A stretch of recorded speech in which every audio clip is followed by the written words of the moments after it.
Daniel Reed, a billionaire real estate mogul, seemed to have it all: wealth, power, and influence. But behind the facade of success was a man haunted by a childhood full of turmoil and painful Christmas memories he could never escape. For Daniel, Christmas was not a season of joy, but a reminder of a fractured childhood and a family torn apart. While his colleagues spoke of family gatherings and festive traditions, Daniel avoided the season altogether. He buried himself in work or threw extravagant parties, but no amount of luxury could fill the emptiness he felt. Over the years, he distanced himself from meaningful relationships, convinced it was safer to stay detached than to risk emotional pain. This Christmas, Daniel planned another solitary night of distraction, unaware that an unexpected encounter would force him to confront his past, heal old wounds, and rediscover what the holiday spirit truly meant. For Daniel, Christmas was a season he'd rather forget. Growing up in a wealthy but turbulent family, his parents were more focused on flaunting their success than fostering genuine warmth. Lavish dinners and extravagant gifts couldn't mask the constant tension that simmered beneath the surface.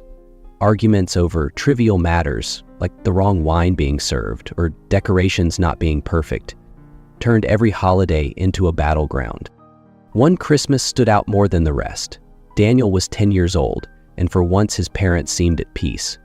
They laughed, exchanged kind words, and created what felt like a miracle, a holiday filled with hope and harmony.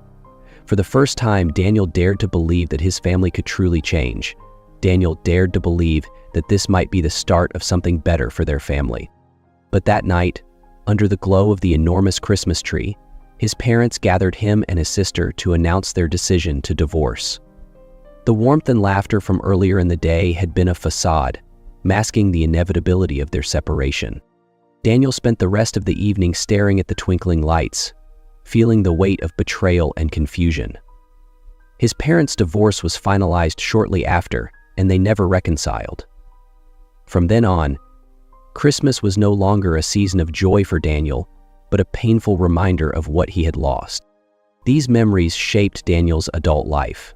He avoided family gatherings, convinced that closeness only led to heartbreak. Instead, he buried himself in his career and superficial social circles, finding it easier to stay distant than risk being hurt again. In his penthouse office overlooking the city skyline, Daniel Reed sat surrounded by the trappings of success: contracts worth millions, designer furnishings, and awards that lined the walls. Yet, as Christmas approached, the emptiness within him seemed to grow louder. His company's headquarters buzzed with holiday cheer. Employees exchanged plans for family dinners, winter vacations, and festive gatherings. The office was decked out with twinkling lights and a towering Christmas tree in the lobby, but Daniel felt like an outsider, detached from the joy around him. That afternoon, he met Marcus, his closest friend and occasional business partner, for lunch. Daniel had planned to invite Marcus to an exclusive bar on Christmas Eve, promising the finest drinks and vibrant company. "Sorry, Daniel," Marcus said with a sheepish smile. "I can't make it. I promised Claire and her family I'd spend Christmas with them." Daniel raised an eyebrow, surprised. "You? Mr. Eternal Bachelor? Since when did family dinners beat out champagne and rooftop views?" Marcus chuckled, shrugging. "People change, Daniel. You should try it sometime." As Marcus left, Daniel felt a pang of something unfamiliar: envy. Everyone around him seemed to be moving forward, building lives filled with meaning and connection. Meanwhile, he remained stuck, living a life of luxury but devoid of depth. That evening, Daniel returned to his office, scrolling through messages to find someone else to join him for the holiday. Each response was the same: commitments to family, partners, or trips. The realization hit him like a weight. He was truly alone. His phone buzzed, breaking his thoughts. It was his mother. Reluctantly, he answered. "Daniel, darling," her voice was warm but hesitant, "I just wanted to remind you that you're always welcome at our Christmas dinner. It's been years. We miss you." Daniel's chest tightened. "I'm sorry, Mom. I already have plans." There was a pause on the line, followed by her soft reply, "Well, the invitation is always open. I hope you find some joy this Christmas." As the call ended, Daniel sat in the quiet of his office, staring out at the sparkling city lights. For all his wealth and success, he couldn't shake the gnawing emptiness that no amount of money could fill. Daniel decided to stay late at the office that evening, avoiding the silent halls of his penthouse. The glow of the city lights outside his window was his only company, until a soft knock at the door startled him. It was Sophie Clark, the head of his project management team.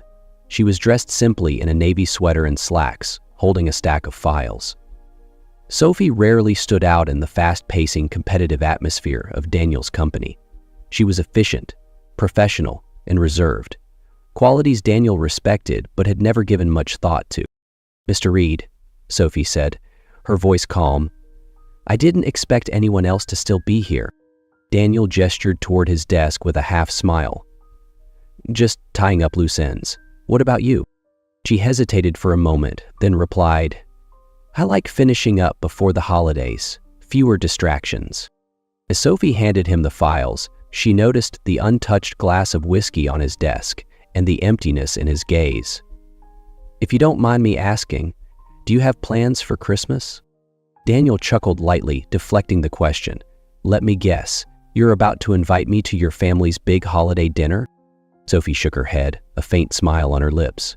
"No, actually, I don't have any family to spend it with. I usually prepare something simple at home." Her candidness caught Daniel off guard. He leaned back in his chair, studying her. "No family at all?" Sophie's expression softened, and she took a seat across from him.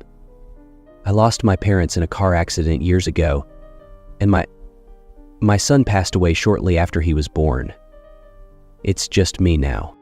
Daniel was stunned. Her words hit him harder than he expected, peeling back the layers of his own guarded heart. For the first time, he saw a reflection of his own loneliness and pain in someone else. I'm sorry, Sophie. I didn't know." Sophie gave a small, understanding nod. "It's okay. I've learned to find peace in the little things. Quiet evenings, a good book, or sharing a meal with someone."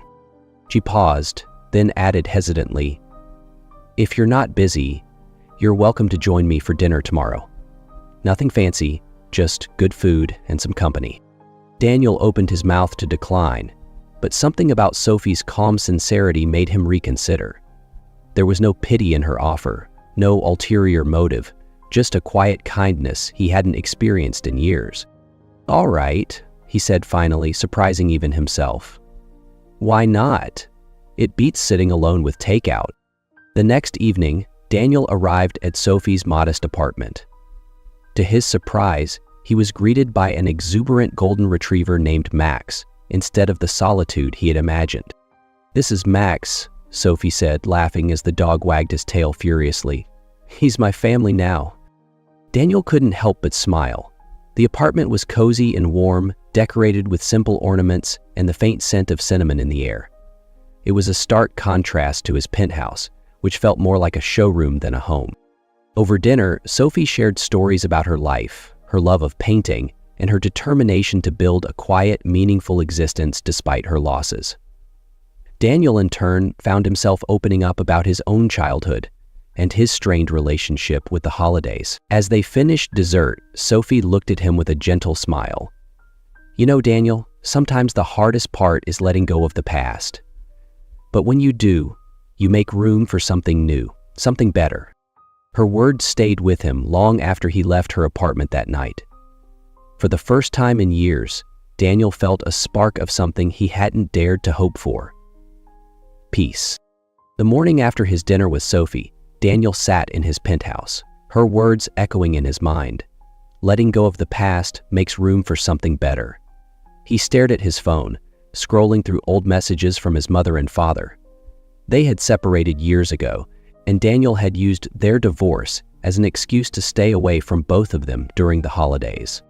With a deep breath, he decided it was time to change. He called his mother first, letting her know he wanted to stop by. Her voice was filled with joy, and, though nervous, Daniel felt a spark of hope. Arriving at her small, cozy house, Daniel hesitated on the doorstep. The door swung open, and his mother's face lit up with surprise and emotion. "Daniel," she whispered, pulling him into a warm embrace. "I didn't think I'd see you for Christmas." He kissed her back, grateful to find someone to listen to him. They spent the afternoon together, catching up over coffee and homemade cookies. His mother's house was simple but filled with warmth, a stark contrast to the cold luxury of his penthouse. Later that evening, Daniel drove to his father's place, unsure of how he'd be received. When his father opened the door, his face softened into a rare smile. "It's been a long time, son," he said, stepping aside to let Daniel in. As the evening unfolded, Daniel realized how much he had missed.